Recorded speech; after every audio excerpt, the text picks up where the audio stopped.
Have you ever wondered what the perfect speedrun would look like? If you made no mistakes, if you were the luckiest possible, and if you could have instant reflexes, just how amazing would that be? This is what tool-assisted speedrunners have done for years. However, it is one of the most widely misunderstood concepts in speedrunning, and perhaps gaming as a whole. Let's see what it is, how and why people do it, and clear up some of the mystery behind tool-assisted speedrunning.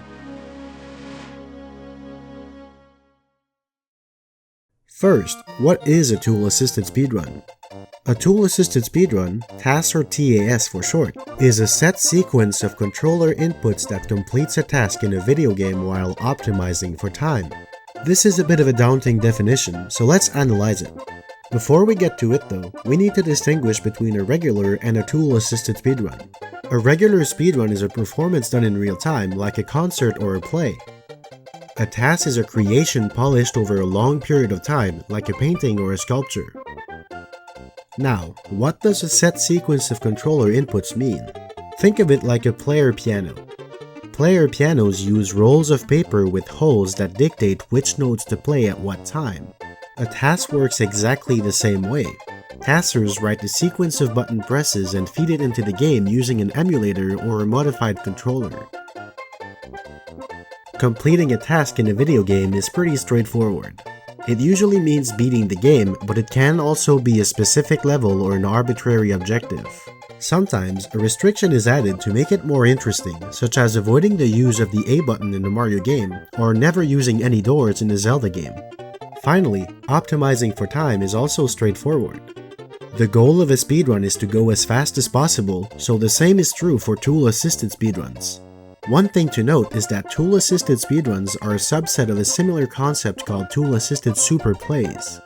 They're identical in nature, but the super play category also considers high-score runs, glitch exhibitions, and good old messing around in the game. We're gonna focus our attention on the speedruns, but almost everything said here applies to tool-assisted super plays in general. What tools are involved? One of the most misunderstood elements of tool-assisted speedruns is the tools themselves. There isn't a list of all the tools involved in making a task because anything can be used. The essential ones are emulation, save states, speed control, and memory watch. Emulation is required to read or to save a sequence of inputs, which a typical console can't do.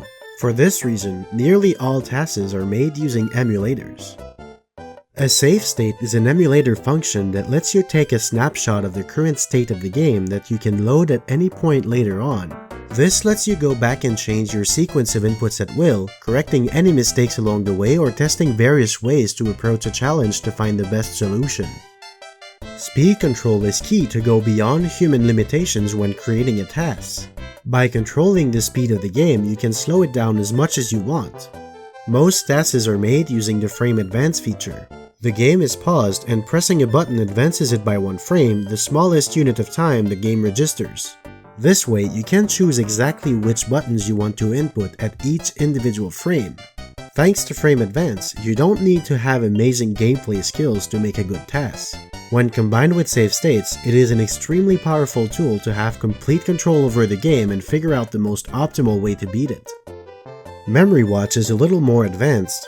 It consists of monitoring the game's memory to get precise readings of various game elements that are otherwise hard to measure exactly. Analyzing this information can be useful in many different ways. You can look at the value for your character's horizontal speed and figure out the combination of inputs that maximizes that value. You can look at the numbers the game uses to simulate randomness and experiment with ways to manipulate it to get the luckiest results. You can see which objects are loaded in the game's memory and where they're stored, and use that information to manipulate the game in all sorts of crazy ways. There's almost no limit to what Memory Watch enables you to do if you know how to use the information it provides, but to make the best use out of it, you need to have a much deeper understanding of the game's inner mechanics than the average player.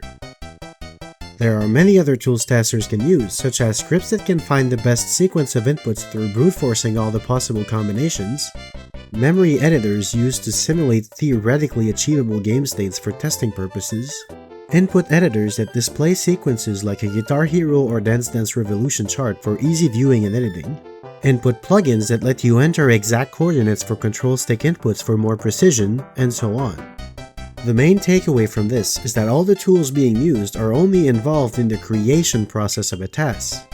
When the task is being played back, the only thing it does is follow the sequence of button presses that was created. No external modification is done to the game to get it to behave the way it does in a task. By hooking up the playback to the controller port of a console, a task can be console verified. This means that the sequence of inputs is fed into a physical console with an official copy of the game interpreting the inputs in real time. Taskers use this process to prove that their sequence of inputs actually works in the real game. But why would anyone subject themselves to the painstaking process that is making a task? Well, there are 5 reasons why. The first is fun. If it's not fun, why bother? For people who enjoy problem solving, creating a task is a very fun experience. Watching a task that you spent hours to make being played back is extremely satisfying. There's also a lot of effort that goes into making a task fun for the audience. Taskers often try to show off funny or unexpected game behavior in their tasks to entertain viewers whenever possible. The second reason is to find the perfect speedrun. Tasking is a bit like trying to solve an extremely complicated puzzle in as few moves as possible. This is usually a collective effort. The entire community works together to find new ways to save time, with the ultimate goal being perfection. Anyone can open an input file using an emulator, making tasks both easy to share and easy to verify. The third one is to help the speedrun community. Taskwork has helped real-time speedrunners countless times over the years, with discoveries like the flagpole glitch in Super Mario Bros., arbitrary code execution leading to credit swarps in Super Mario Bros. 3 and Super Mario World, Ganondorf in Ocarina of Time, the perfect speedrun of Dragster, and dozens of others. All of these tricks were first discovered with tool assistance, and only through the work of dedicated taskers were they eventually made humanly possible with a carefully crafted setup. Another reason is simply to learn. Making a task involves a lot of looking at a game's precise behavior and understanding how it interprets different scenarios. The process of creating a task makes you learn a lot about how a game works and why. Needless to say, we love to learn how things work, and video games are no exception. Finally, a bit of a less common reason to task is competition. Full game tasks are usually community projects, but task competitions also exist. In a typical event, taskers have a limited amount of time to produce a task with a specific set of goals and restrictions. One of the most popular is the Super Mario 64 Task Competition, which dates back to 2009 and is being held annually since 2015. Now that we know exactly what tool-assisted speedrunning is, let's have a look at the 4 most common misconceptions surrounding it. First, many people see tasking as a form of cheating. It's not cheating because it's not even trying to compete with regular speedruns. So unless someone is trying to disguise a task as a real-time speedrun, they're not trying to cheat. However, this is why speedruns on emulators are often subject to stricter rules to make sure they were done in real time without using any other tools.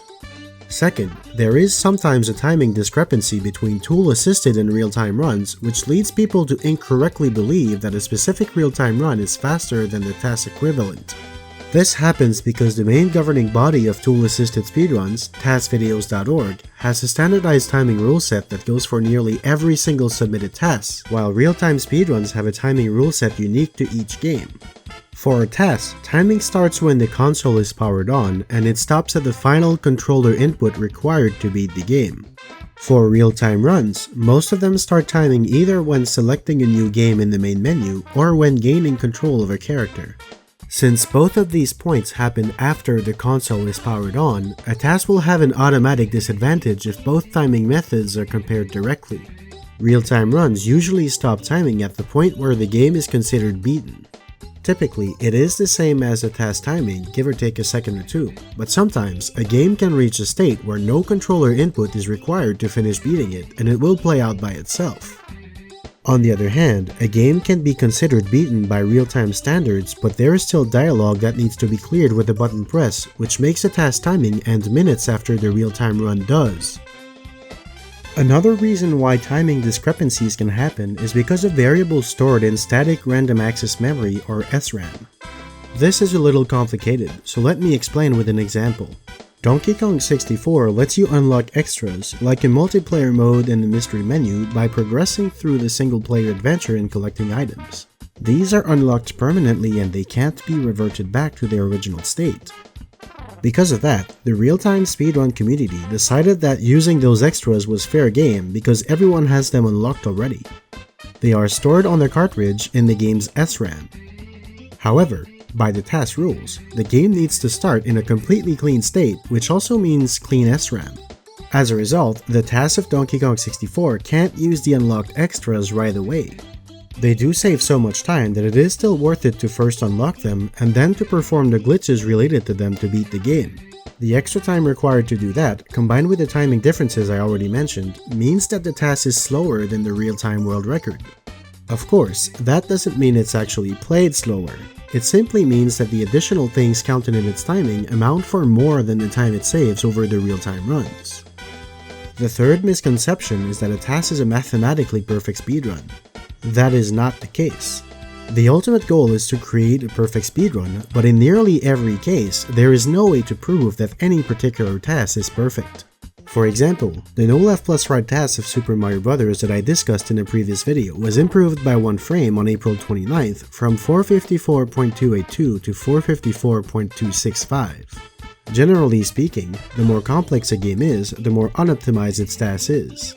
The most famous counterexample to this is Dragster, which was mathematically proven by OmniGamer to have an optimal time of 5.57 seconds. Finally, TASes are often said to be played perfectly by a computer or an AI.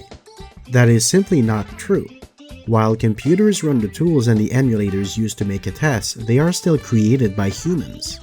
Artificial intelligence is nowhere near the level it would need to be at to solve video games perfectly, except the most basic ones. In the past few years, we've seen AI being used to try to beat video games, such as Sethling's Mario project, which was eventually able to clear a stage in Super Mario World using machine learning.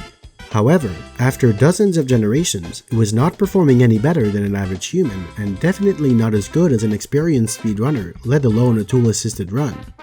We might also think computers could brute force the perfect solution by testing every single combination until it finds the best one. Unfortunately, that is not going to work, and here's why. Let's imagine a very simple game that runs at 30 frames per second and that only has 4 different buttons that can be pressed: left, right, A, and B. This means that on each frame, there are 16 different button combinations. We can simplify it further by saying that in that game, you can't press left and right at the same time, which cuts 4 combinations to bring it down to 12.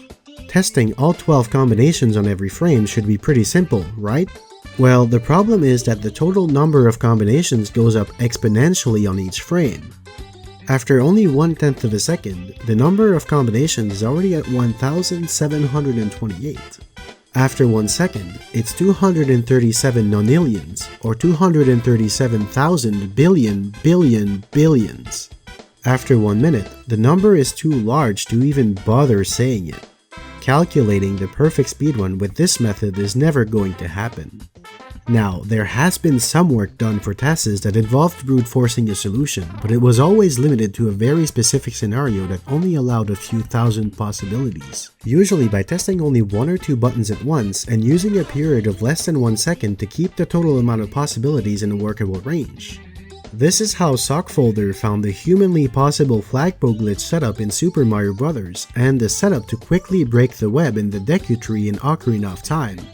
Beyond a few specific uses, computers are no match against the creativity and ingenuity of humans when creating a tool-assisted speedrun. The entire process of tool-assisted speedrunning is a manifestation of human nature. When we see a puzzle, we don't just try to solve it, we try to find the best solution. The most elegant solution. The perfect solution. Perfection has motivated artists for centuries in the most creative ways, and tool-assisted speedrunning is no exception. It is just another aspect of our endless quest for perfection.